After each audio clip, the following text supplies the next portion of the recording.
Bonjour, docteur Olivier Soulier. Bonjour Marcel. Bienvenue sur Appel à témoins, cette petite fenêtre qui laisse la parole au peuple. Je vous laisse vous présenter et présenter ce tout nouveau syndicat, le SLS, Syndicat Liberté Santé, qui fait un carton, je crois. Oui, qui fait un carton, effectivement, puisque nous, en 14 jours, nous avons presque 4000 adhérents et ça continue tous les jours. Voilà, donc moi, je suis médecin depuis 40 ans et j'ai participé depuis le début de cette crise à tout un mouvement qui a tenté de faire comprendre, d'éclairer la situation, d'aider les patients, les gens qui étaient perdus, d'aider aussi tous les confrères qui se demandaient ce qui se passait parce qu'on leur interdisait de soigner. Et puis, j'ai participé à différentes choses. J'ai rejoint Réinfo Covid où j'ai participé à l'organisation des médecins et des soignants au niveau national. Et au mois de juin et juillet, avec l'allocution d'Emmanuel Macron le 12 juillet, on a bien vu qu'on entrait véritablement dans une forme de dictature et qu'il fallait réagir. Et on a été très étonnés de voir que les syndicats traditionnels étaient aux abonnés absents ou encourageaient cette politique qui posait quand même énormément de problèmes. Donc, on s'est regroupé un certain nombre de soignants, médecins, non-médecins, kinés, infirmières, ostéopathes, y compris des pompiers. Et on a décidé de créer un syndicat qu'on a décidé d'appeler Syndicat Liberté Santé, avec comme objectif de regrouper, de donner la parole à tous ceux qui, dans cette crise, ne sont pas entendus, tous ceux qui ne se sentent pas défendus par les structures traditionnelles et tous ceux qui s'opposent au principe de l'obligation. Il est important de dire que nous ne sommes absolument pas contre la vaccination. Beaucoup d'entre nous, moi y compris, sommes vaccinés. On s'est jamais opposé au principe de la vaccination. Mais ce vaccin, qui est encore aujourd'hui expérimental parce qu'il est en phase 3 et qui s'apparente essentiellement finalement à une thérapie génique. D'accord. Alors, j'aurais voulu savoir comment allez-vous aider et accompagner vos futurs adhérents ? Alors, la première chose, c'est qu'il était important de regrouper tous les gens qui avaient besoin d'être défendus et de se défendre. D'abord, premièrement, les regrouper et leur dire, regardez, vous n'êtes pas seuls, nous sommes là, nous allons être là tous ensemble. Parce que l'idée générale, ce n'est pas de dire, on va vous aider, on va faire tout pour vous. L'idée générale, c'est de dire, on va vous regrouper, vous allez vous regrouper et on va tous ensemble s'organiser pour être capable d'agir. On se regroupe. On a mis ensemble un canal d'information. C'est un canal qui est réservé aux adhérents avec des informations précises, un canal Telegram pour donner des informations. Il y a un site internet et on va agir de pas mal de manières. La première manière dont on agit, c'est qu'on fait un travail considérable avec toute une équipe de juristes qui sont, il faut le dire, la plupart bénévoles, et qui ont étudié les textes, les propositions. Il y a énormément de propositions qui sortent de différents avocats, de différents groupes, etc. Et donc, ils ont étudié les différentes possibilités. Quelles sont les stratégies possibles juridiquement? Comment peut-on se protéger? Qu'est-ce qui va nous arriver si je suis salarié, si je suis salarié dans le public, dans le privé, si je suis libéral, si je dépends d'un ordre médecin, kiné, ou bien si je ne dépends pas d'un ordre. Et donc, chaque fois, c'est différent. Donc, on a élaborer des stratégies. On a mis en ligne des documents qui sont accessibles pour que les gens qui vont visiter le site et les adhérents puissent savoir comment se défendre.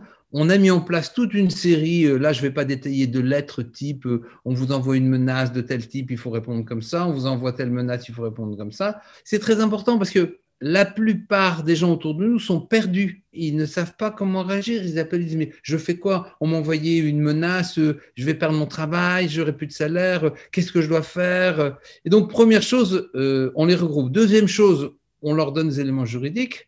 Troisième chose, on est en train de faire toute une trame d'avocats en France, un petit peu partout, qu'on contacte, avec lesquels on travaille pour faire des listes d'avocats, de façon à ce que les membres les adhérents du syndicat puissent avoir des avocats, puissent nous demander des avocats. Alors, c'est un travail qui est en cours, qui n'est pas fini. On en a déjà quelques dizaines, mais il va nous en falloir beaucoup plus parce qu'il va y avoir en France des milliers et des milliers de procédures.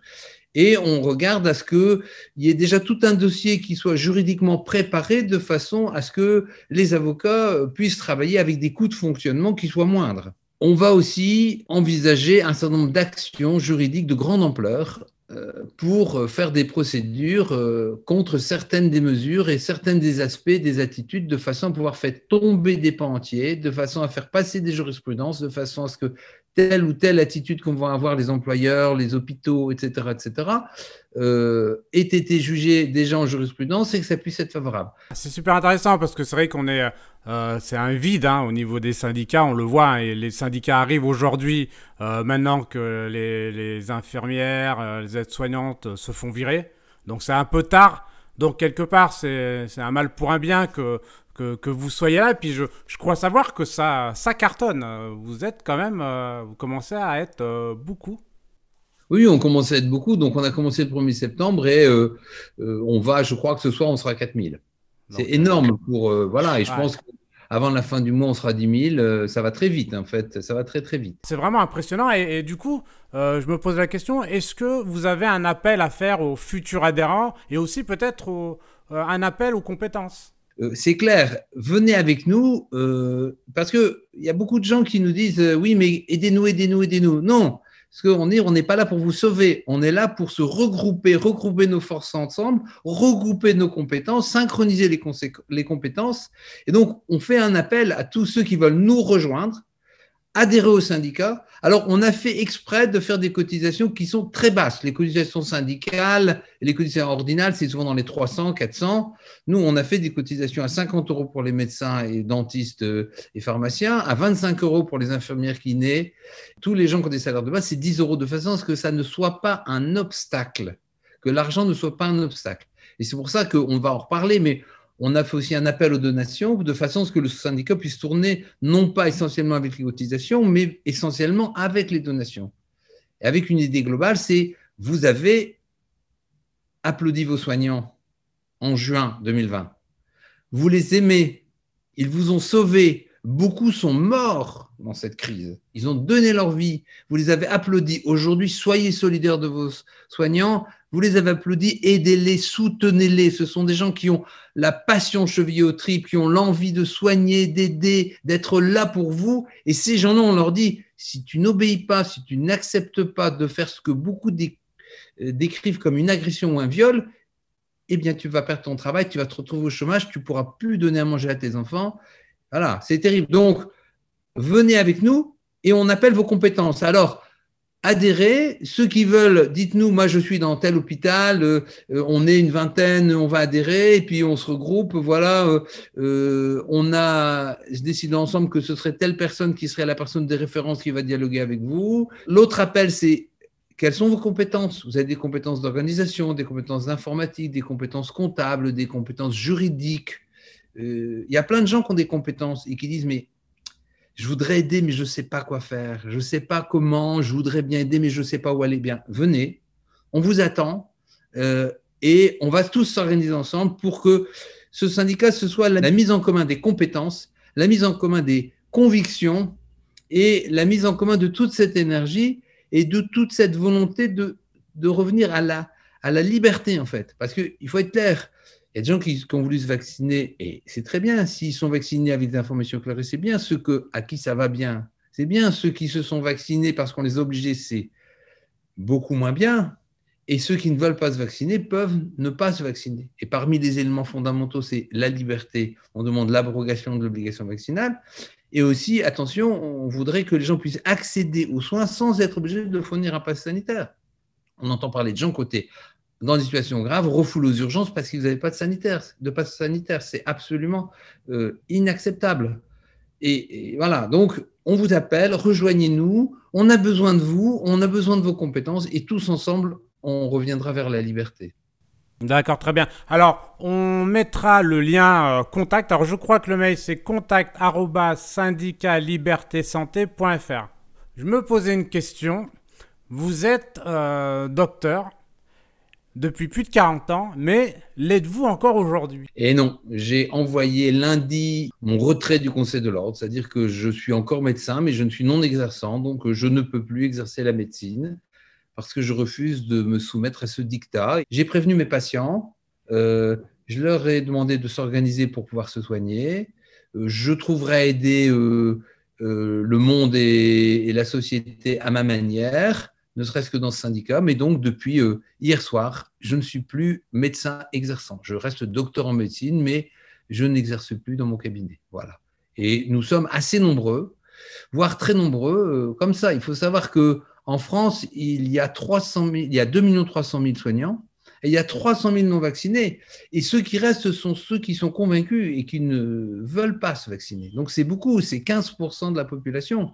Et le gouvernement, les médias qui sont, il faut reconnaître quand même, beaucoup à répéter comme des perroquets ce que dit le gouvernement. Et on se demande même s'il y a encore des journalistes là. Et c'est pour ça que Marcel, le travail que vous faites est formidable, parce qu'il faut que ce soit des gens comme vous qui aillent donner les véritables informations. Et donc, le gouvernement dit oui, il y a quelques vagues minoritaires qui sont des allumés, qui sont dangereux, et qu'on traite de tous les noms. Qui sont contre. C'est pas vrai. Il y a 300 000. On va réduire le personnel alors qu'il n'y en a pas suffisamment.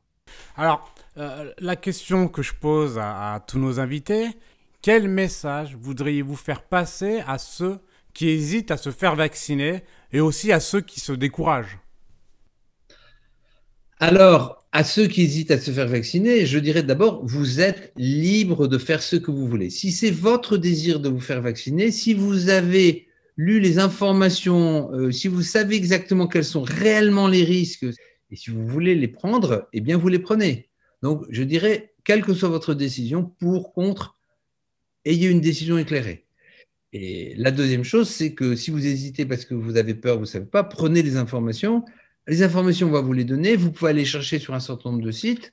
Il y en a, je pense, il y a beaucoup d'informations intéressantes sur François. Il y a beaucoup d'informations très intéressantes sur le site Réinfo Covid. L'autre point intéressant, c'est le Conseil scientifique indépendant. Ça se tient tous les jeudis soirs. D'ailleurs, je participe régulièrement comme secrétaire ou animateur du Conseil scientifique indépendant. Et on vous donne toutes les semaines des informations avec des conférenciers de qualité. Il y a eu récemment une très bonne conférence de Christian Vélo. Il y a Pierre Chaillot qui est intervenu. Il y a Hélène Bannon. Il y a énormément de gens tout à fait compétents qui vous donnent des informations scientifiques. Donc, si vous hésitez, regardez les informations scientifiques et décidez-vous librement sur ça. Et si vous hésitez parce que vous avez peur de perdre votre boulot, je dirais, vous êtes nombreux, regroupons-nous. Si c'est uniquement une question d'avoir peur, regroupez-vous et je pense que les ARS ne sont pas si sûrs que ça de leur coup. Je pense que le ministère n'est pas si sûr que ça de son coup parce que sinon, ils ne commenceraient pas déjà à lancer des ballons pour essayer d'avoir une sortie honorable en disant oui, peut-être on va changer, etc. Donc, restez le message de dire vous êtes libre, choisissez à la liberté, informez-vous et prenez vos positions sans peur. Et ça, c'est important. Et voilà, mais sinon, organisez-vous entre vous pour vous aider, pour tenir.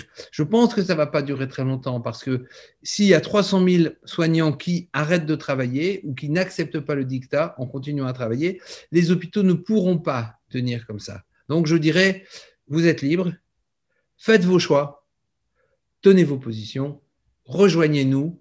Ensemble, on est plus forts, plus compétents et on a besoin de tous pour pouvoir agir et que la liberté et la démocratie gagne en France. Très bien. Eh bien, écoutez, merci beaucoup, Dr Soulier, d'avoir participé à Appel à témoins. Je vous souhaite d'aller le plus loin possible dans ce juste combat, mais avoir le nombre élevé déjà présent. On risque fort bien d'entendre parler du SLS, le syndicat Liberté Santé. À ceux qui écoutent, c'est le moment de se syndiquer avec des gens qui ont un courage énorme, droit dans leurs bottes. Dr Soulier, je vous dis bon courage et à très bientôt. Et Marcel D, je vous dis bravo, merci pour ce que vous êtes. Vous faites partie des phares qui existent dans ces temps brumeux. Merci beaucoup. Bon, bah maintenant que t'es là, abonne-toi. L'idée, c'est que tu loupes rien. Donc, clique sur abonner et aussi sur cette cloche à la con pour qu'elle t'avertisse. Bon, je te laisse, je vais dans mon grenier. Et je te dis à bientôt, mon ami.